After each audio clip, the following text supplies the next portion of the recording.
A few thoughts about the cardinal cross and the astrology that we are headed into.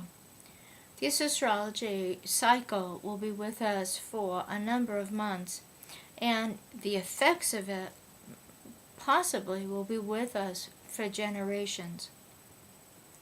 Astrology unto itself is not a hard and fast science, but in my opinion, and in the opinion of many others, there is science to it.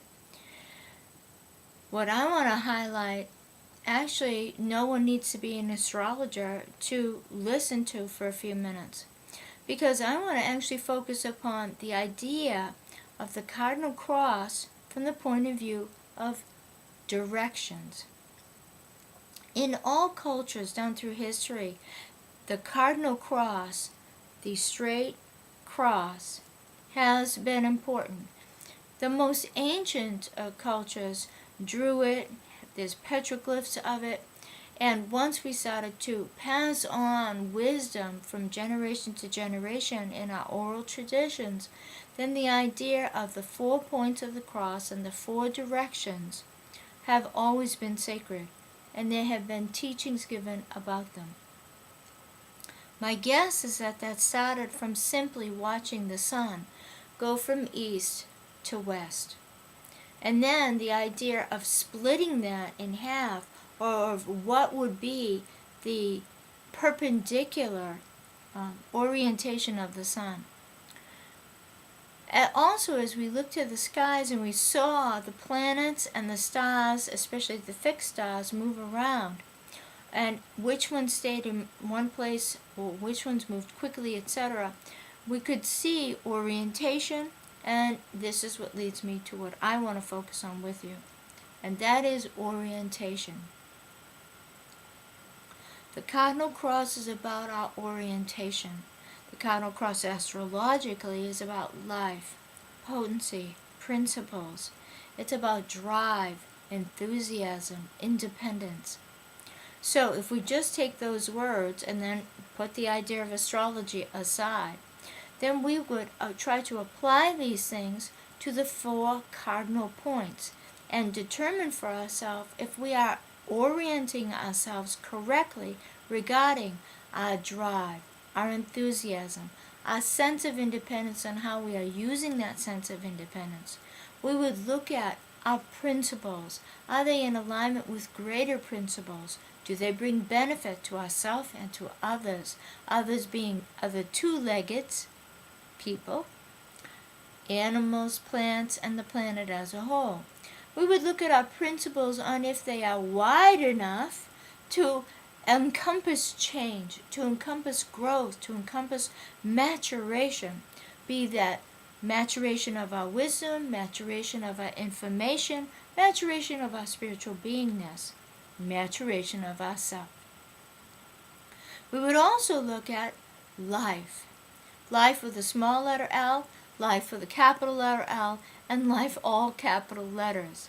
If the cardinal cross and this idea of orientation in life has to do with, again, our life principle, so that is our vitality, our essence, our life essence.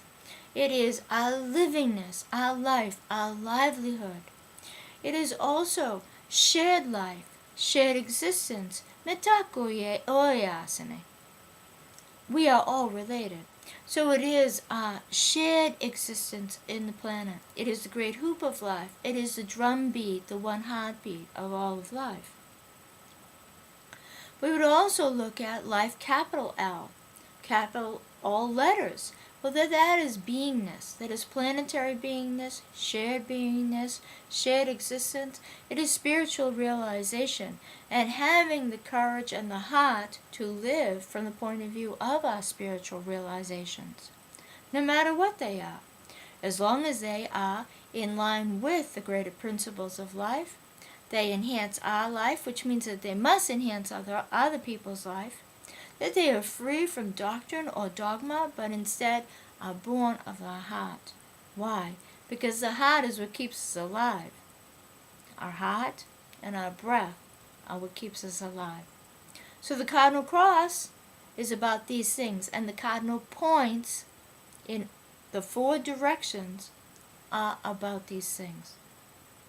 Let us expand upon that for a moment. South, the direction of south, is about our innocence, our childlike nature. In a sense, it is our womb, and the great womb from which we are all born. Therefore, it is water, it is blood, it is sea and ocean. It's the seas and the oceans of our consciousness, of our emotions, of our sentiency, and our feeling nature. It is the ocean of our intuition, it is the ocean of compassion, and it is the ocean of the afterlife into which all of us will finally once again be born.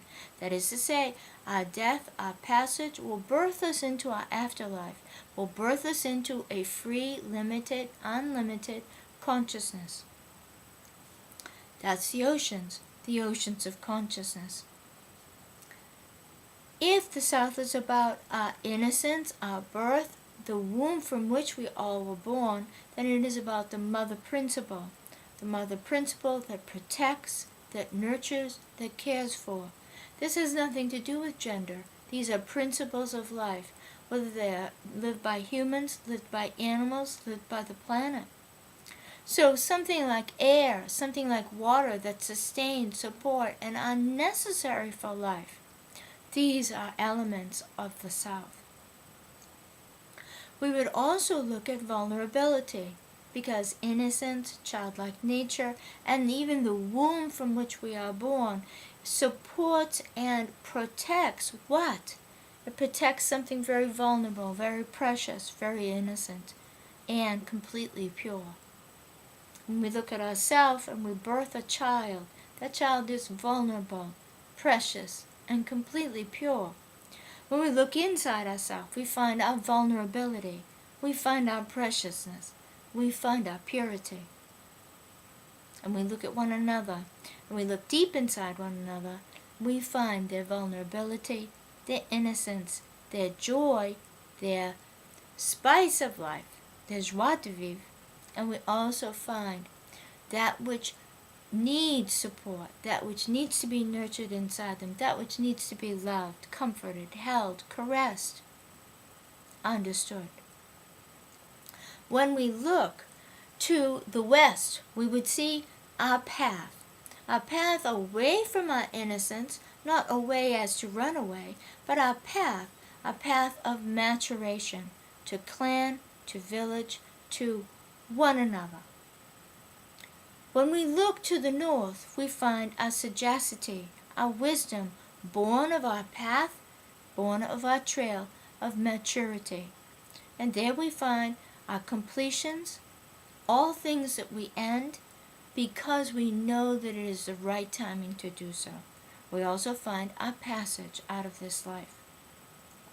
And when we come around to the east, we find beginnings again. We find the truth of the sun rising inside our heart, inside our mind, inside our life. These are the simple points that if we begin to orient ourselves,